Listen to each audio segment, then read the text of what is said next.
What's up, everybody? This is Q10 with the 1Flame podcast, episode 4. Stay tuned.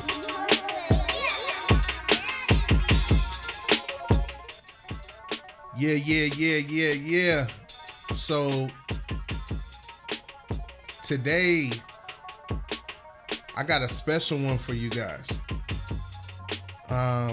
We're going to be finishing up the DIY studio and my thought process with it, but I'm actually bringing in the homie, and I'm gonna bring that in here in a minute. But this is gonna be a 2-part conversation because it just had a lot to cover, and I don't want to take too much time from the conversation that we had, but we'll be picking up where our conversation started, and then hopefully I'll be putting out the second part here soon and everything. So I hope you guys enjoy this. This was very special to me. This has meant a lot to me because my boy Kel, he's a big brother, big homie. He's family, like he said. Like, we've been doing this for a long time. You'll be able to hear his perspective as far as like why and how he built his studio, and just get another perspective of it, another way of looking at things and everything like that. So without further ado, I'm gonna switch over to that recording so you guys can enjoy the conversation that we had. All right. Long time homie and big brother in the music game, and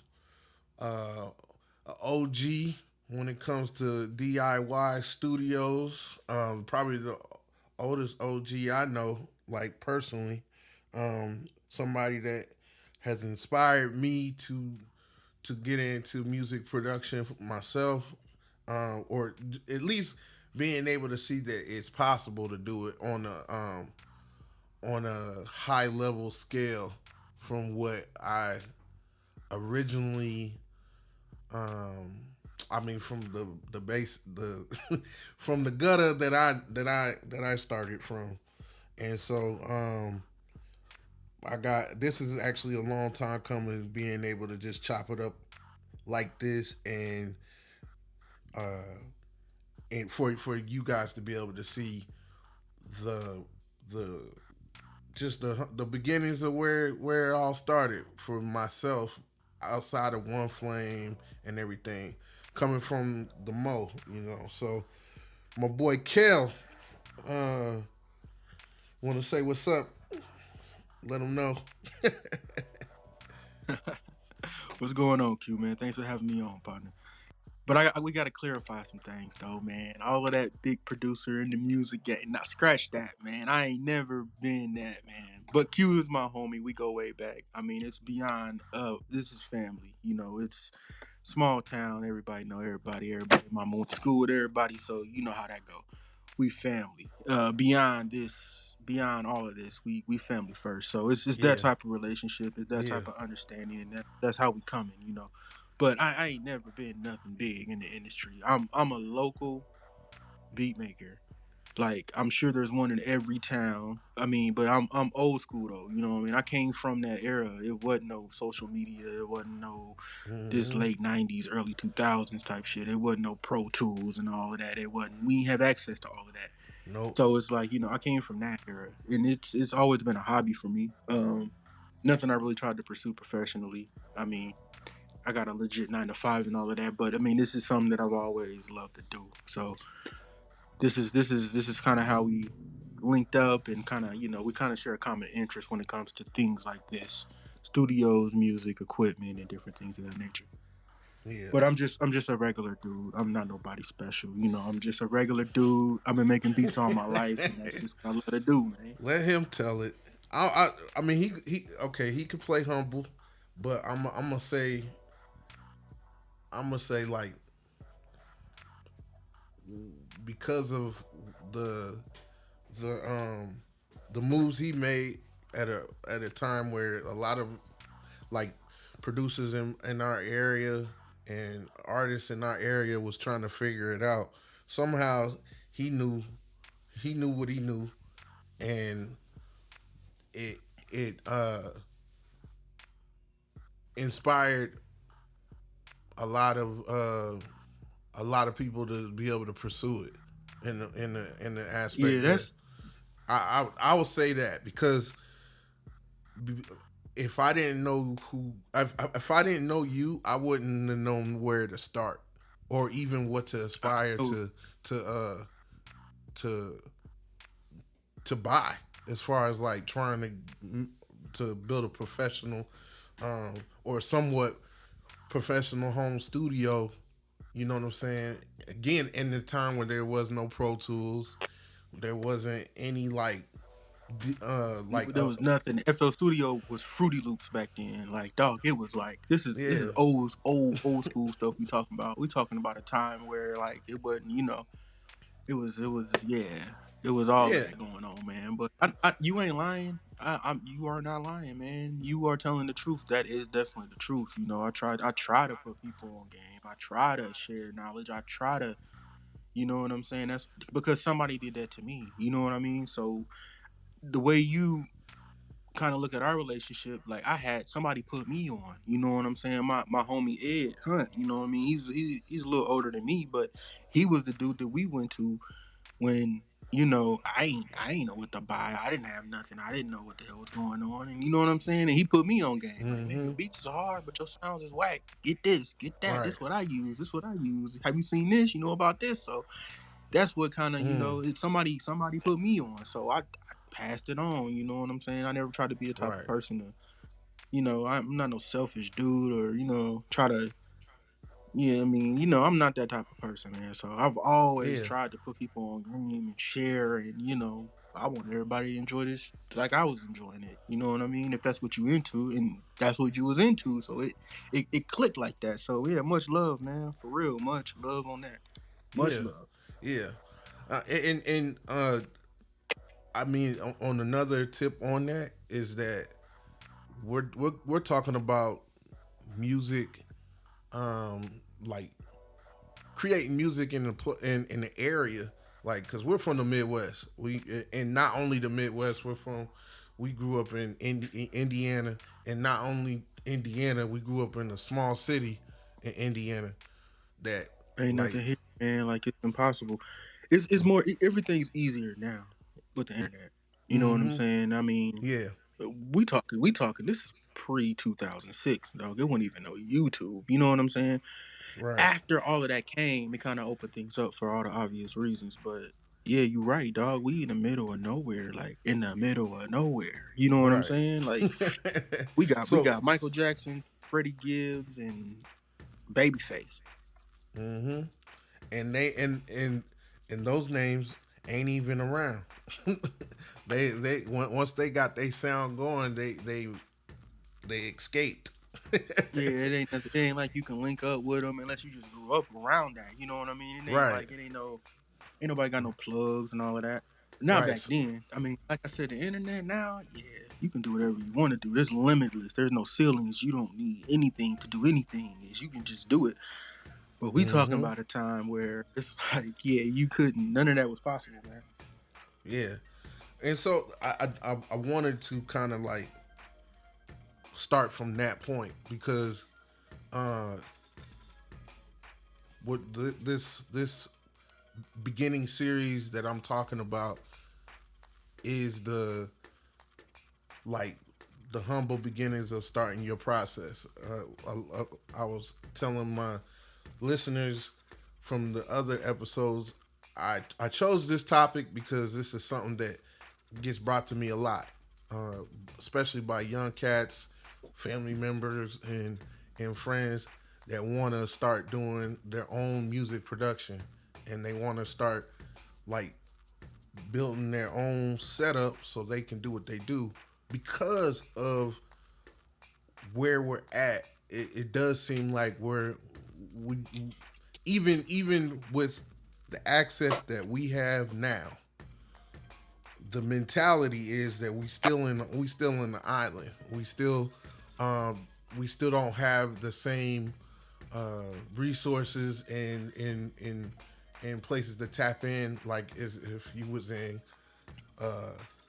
California, or if you was in New York, or if you was in like even Atlanta and stuff like that. Now, like when you're here and cats that's really seriously trying to make a music move, it's few and far between to find like true professionalism with it.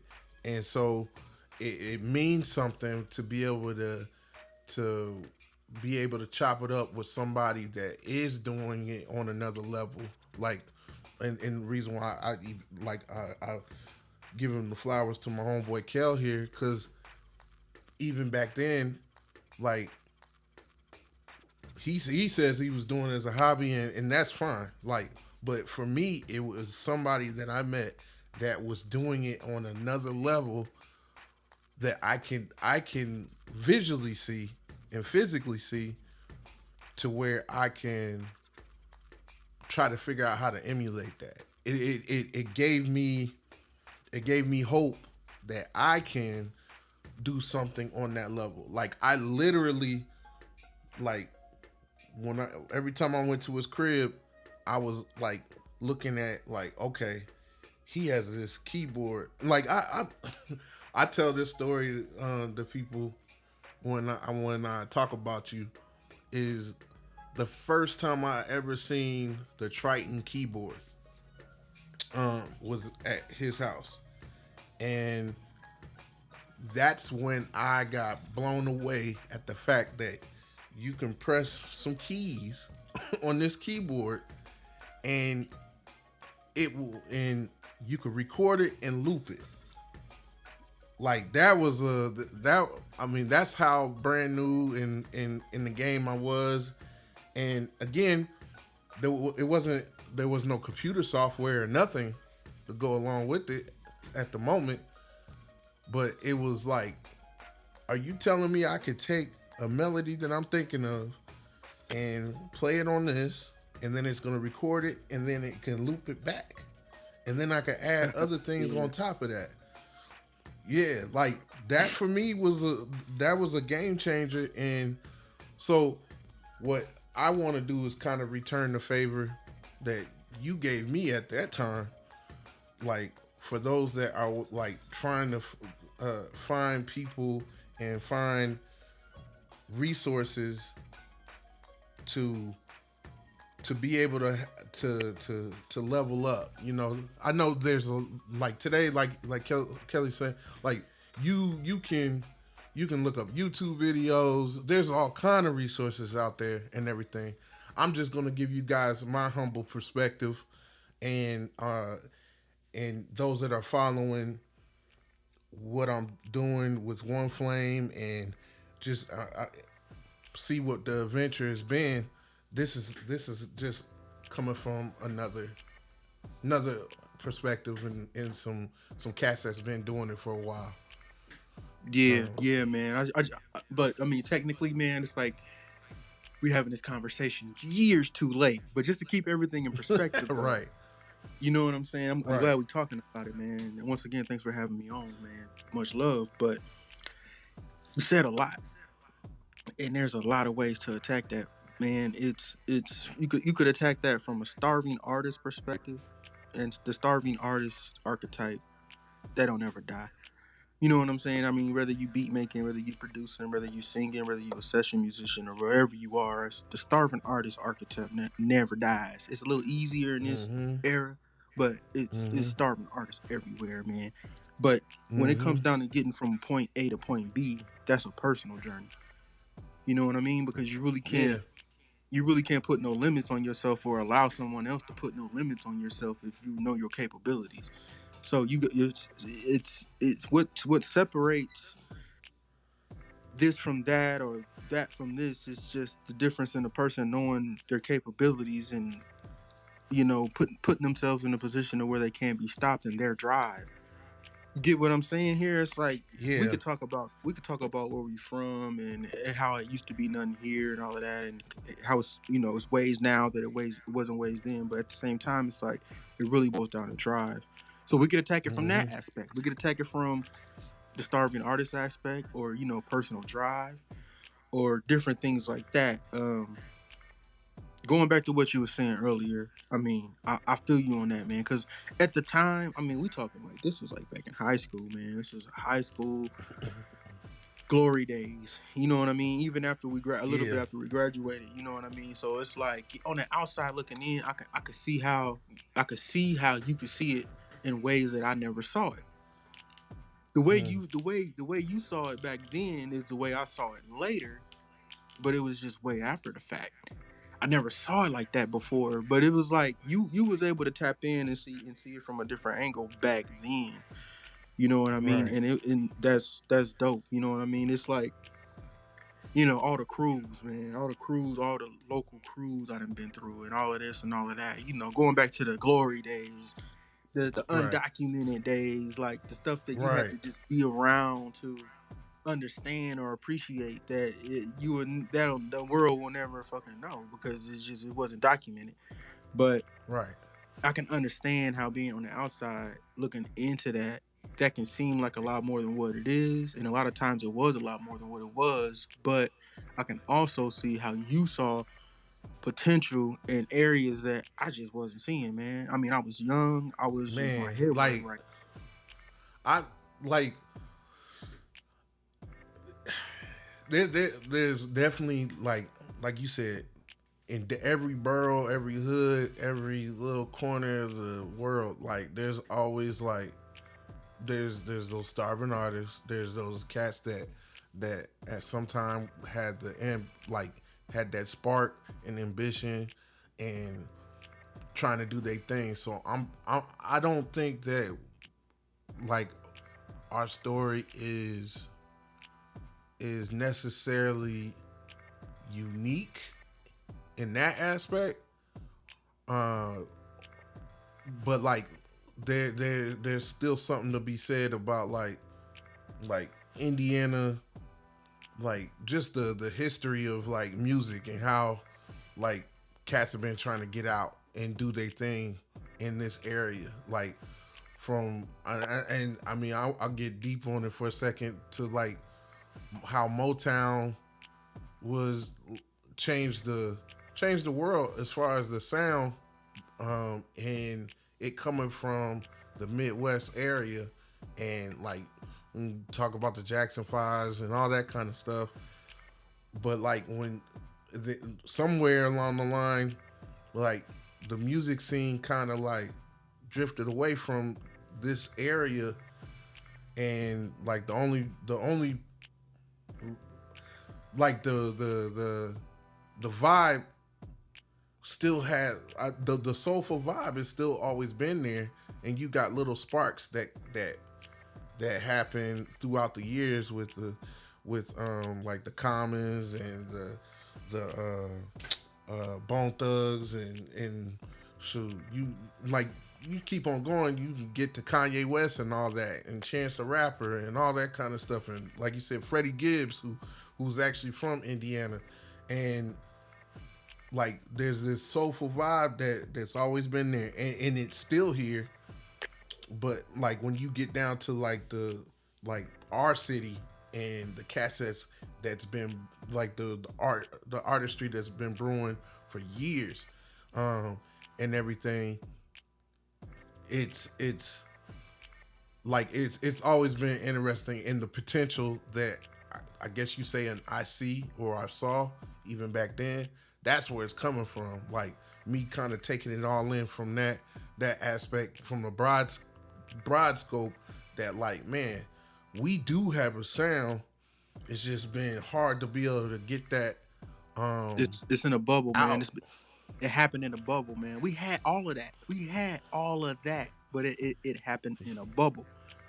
And it's a Right. period of time that, I mean, that bubble ain't gonna last forever, man. All the pioneers got old.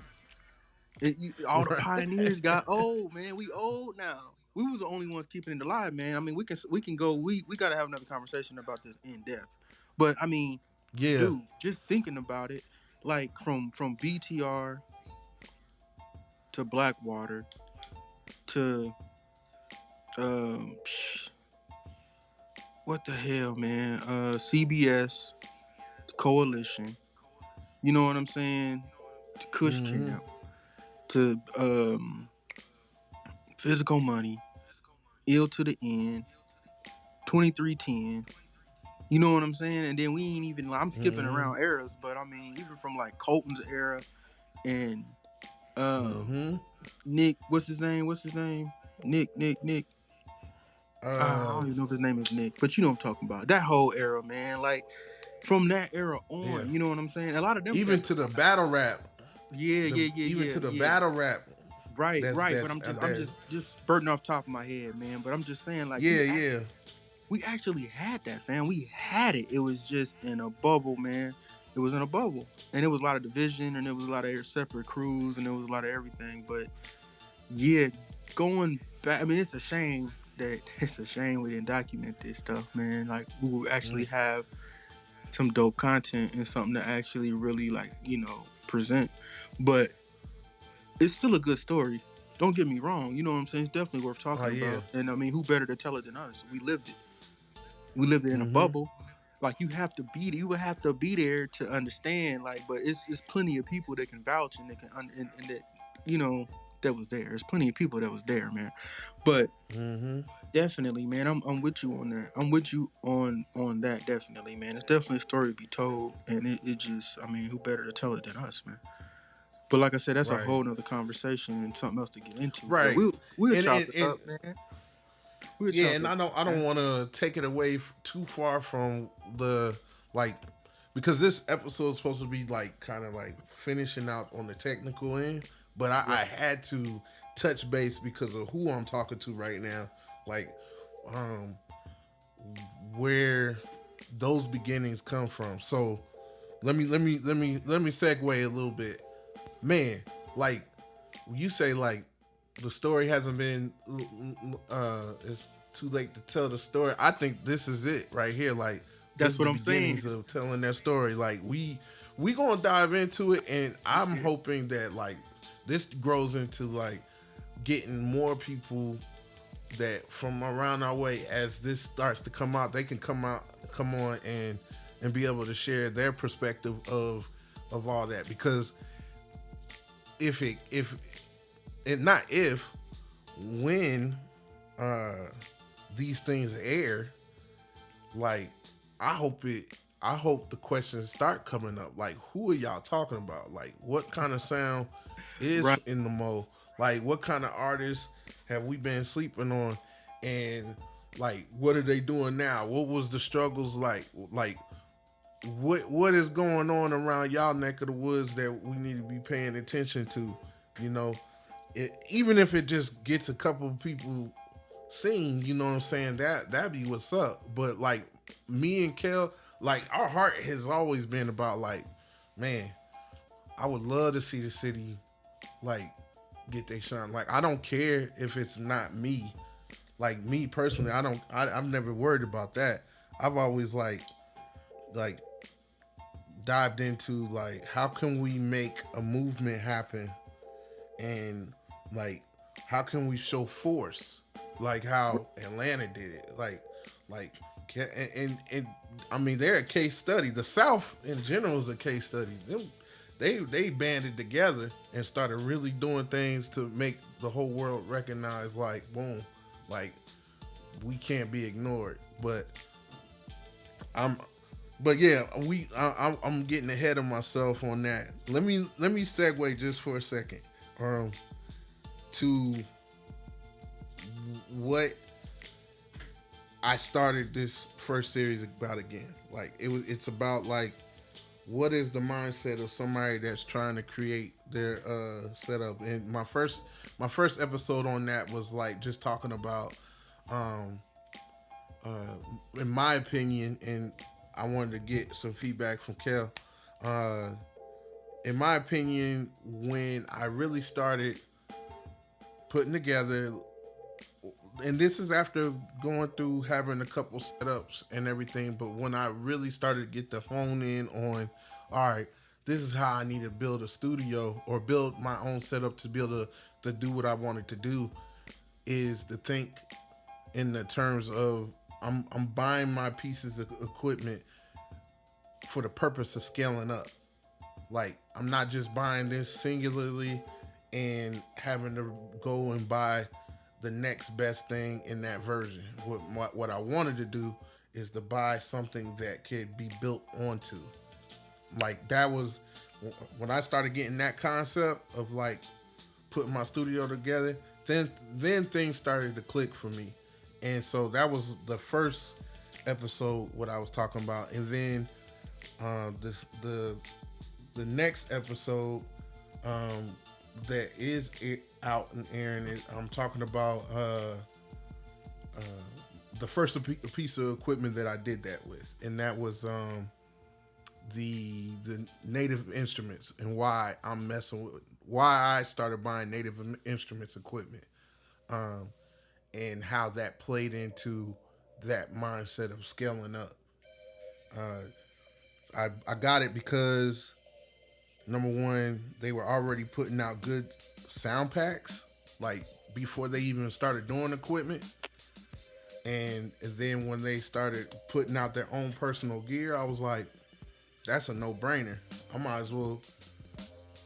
It's like killing two birds with one stone. I get their gear, and then I got access to their sounds already. Like, that was like, okay, that's something that I could scale up on. I can continue to buy sound packs. I could continue to expand my music library, and I already got the gear for it.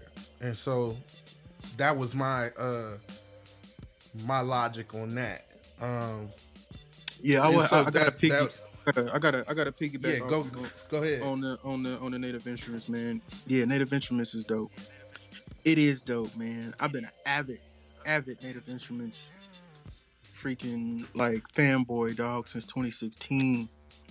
As a matter of fact, man, that was the first time I actually started making beats on the computer was 2016. Before that, I was still Okay. using workstations, man. I was still stuck back in time. You know what I mean? I was still using my workstations, man. Them old workstations. But it don't matter. It ain't Wow. what you got, it's how Yeah. you use it. It's all based around Right. sound. I mean, it don't matter. Yep. Yep. It doesn't matter. You know what I'm saying? I mean, it's the same keys on every piano. Every trumpet gonna sound the same. Not really. We can get into different types of synthesis and Well, things like that, as well, opposed yeah, to yeah, actual. But you know what I'm saying, though. It's like yeah, yeah. it's all about sound design, man. So it really ain't what you got; it's how you use it and what works best with your workflow. You know what I mean? Like, yeah, Native Instruments is dope. It's fairly cheap. I'm waiting on Native Instruments to turn Machine into a full-fledged DAW. I think that's what's coming next. I don't have any inklings to that. Like, I don't have no inside information or nothing. I haven't seen nothing. I mean, I haven't been keeping up with NAM or nothing, and I don't know what's going on. I don't know what's going on equipment wise. But where else can they go with it? They gotta Native Instruments has got to drop Machine as a full-fledged DAW. I mean, it's close now. I mean, you can record on it, you can do everything, but it's not a full-fledged. It ain't Pro Tools, it ain't Studio One. You know what I mean? But Right. yeah, man. As far as equipment and different things of that nature, dog, it's so easy in 2023 to record. Technically, if you really want to just keep it all the way 100, all you need is a laptop.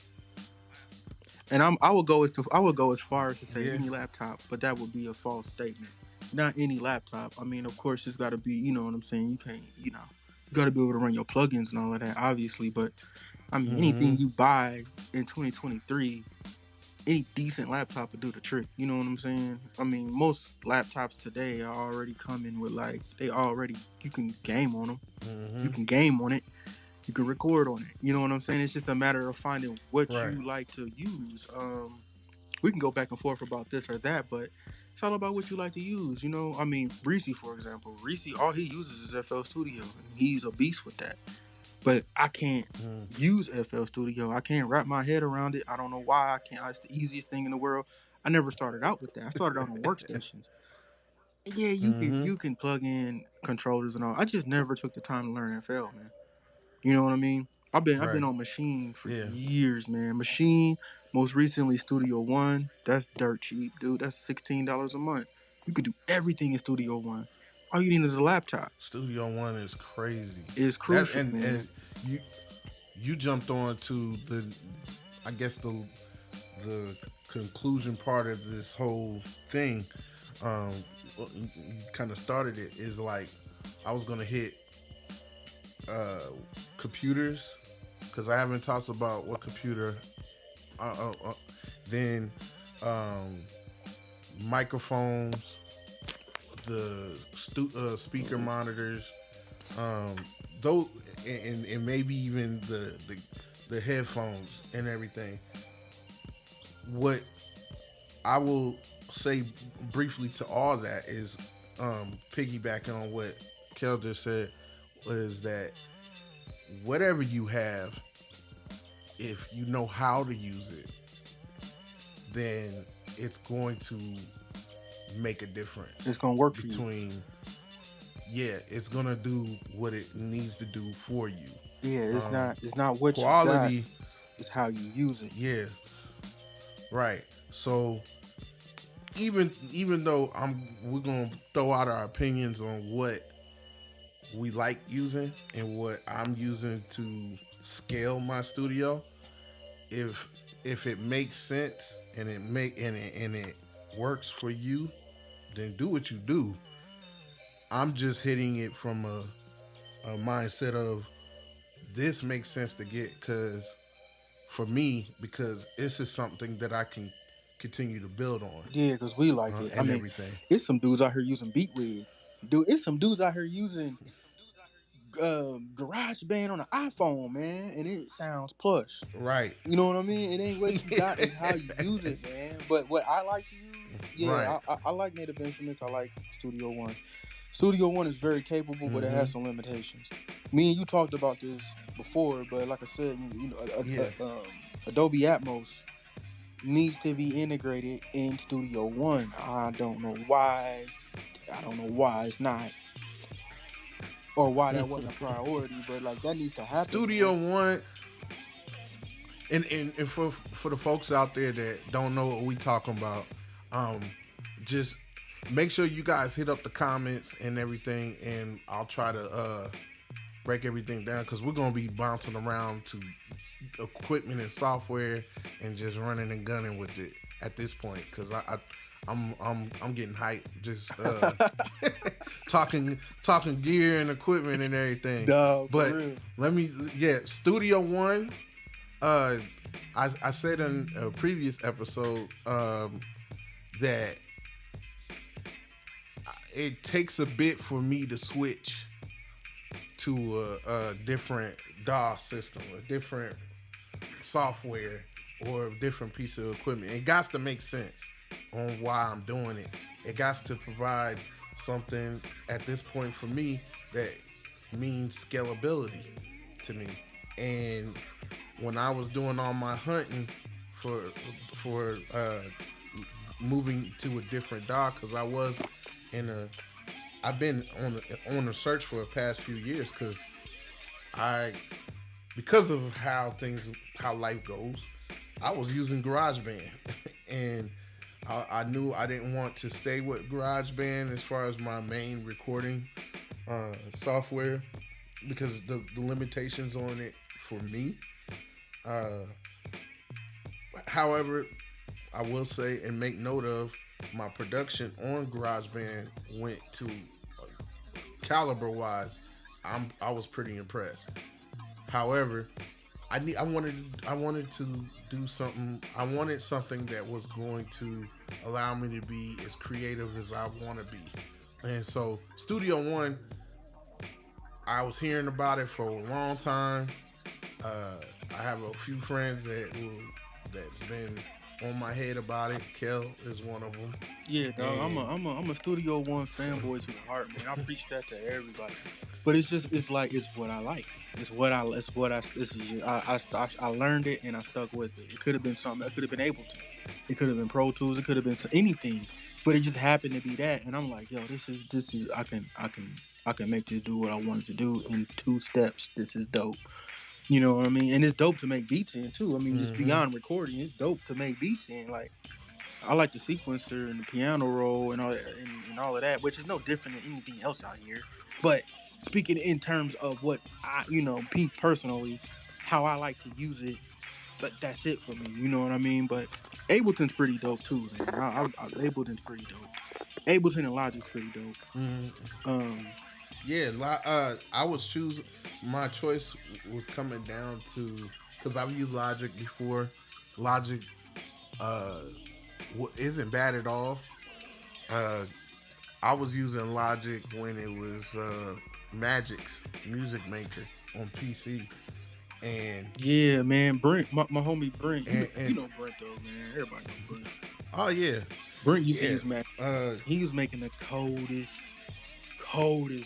hey, coldest shit in the world on Magic. at some point The I gotta get coldest. him on here. Like when you want to talk about producer legends in our area, I gotta definitely throw my flowers to him. Yeah, Brent need his flowers, He, man. Brent need his flowers. Devin need his flowers. Ed need his flowers.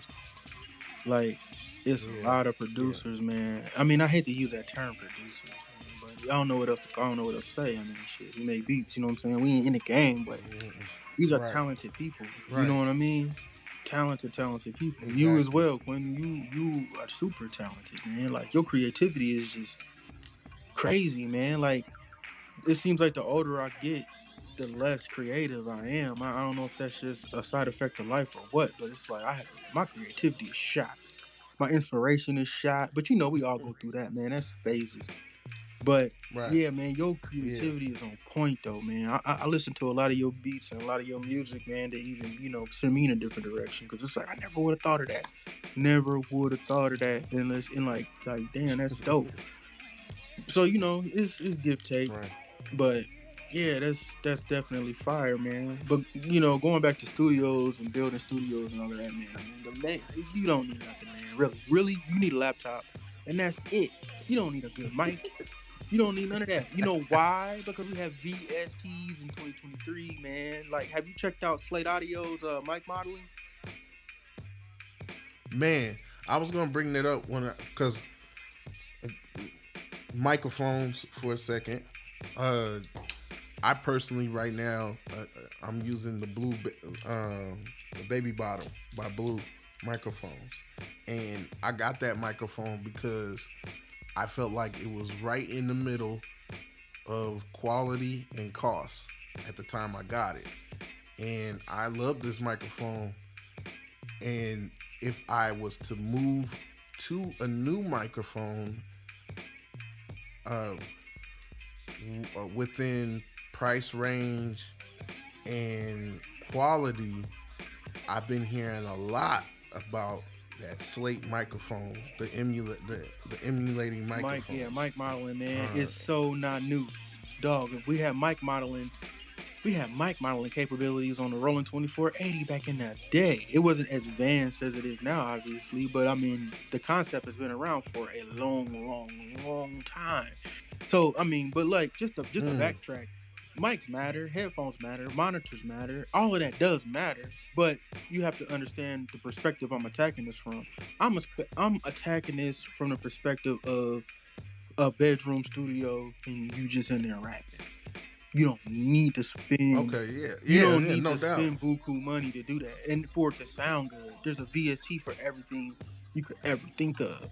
And a lot of it boils down to skill, and a lot of it boils down to EQ and leveling. I mean, it's like all of that plays a factor too.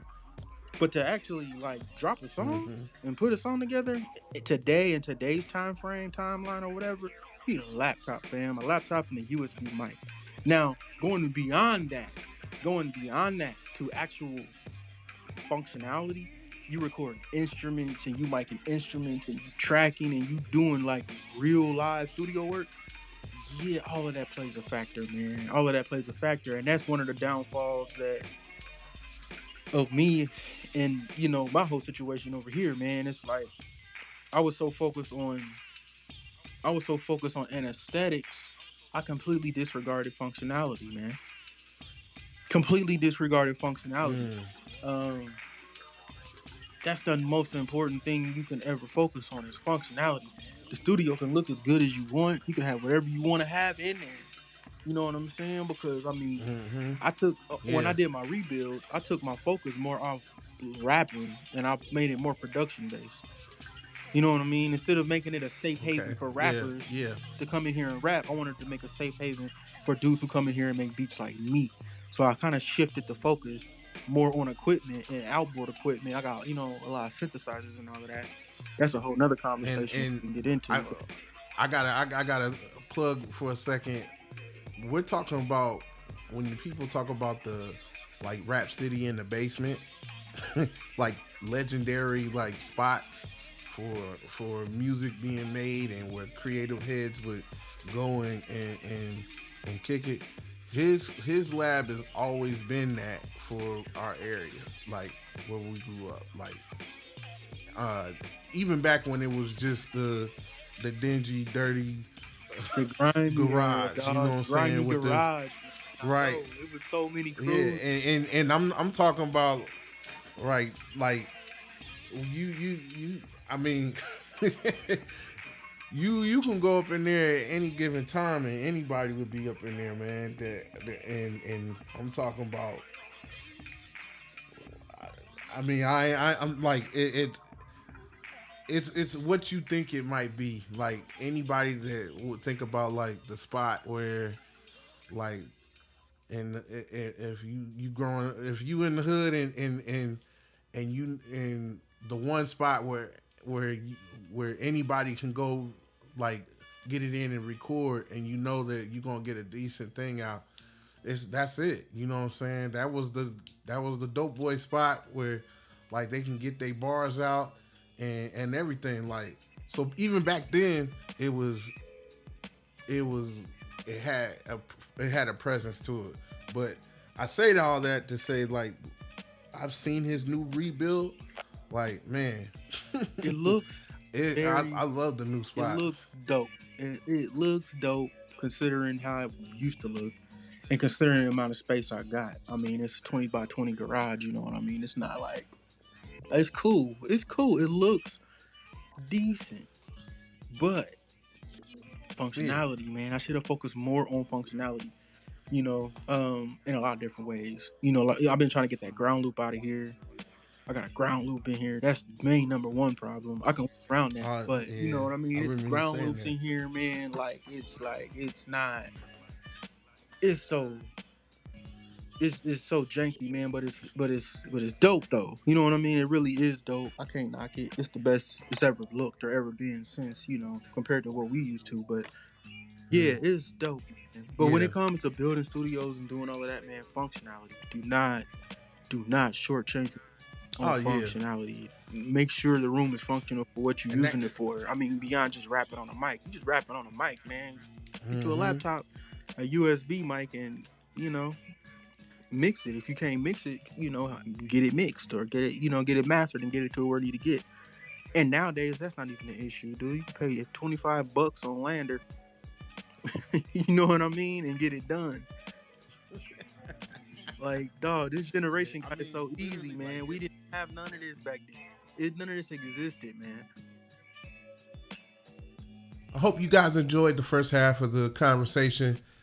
We're gonna be getting to the next part, next episode. Make sure you like, subscribe, tell a friend about the 1Flame podcast, and we'll see you next time. Peace.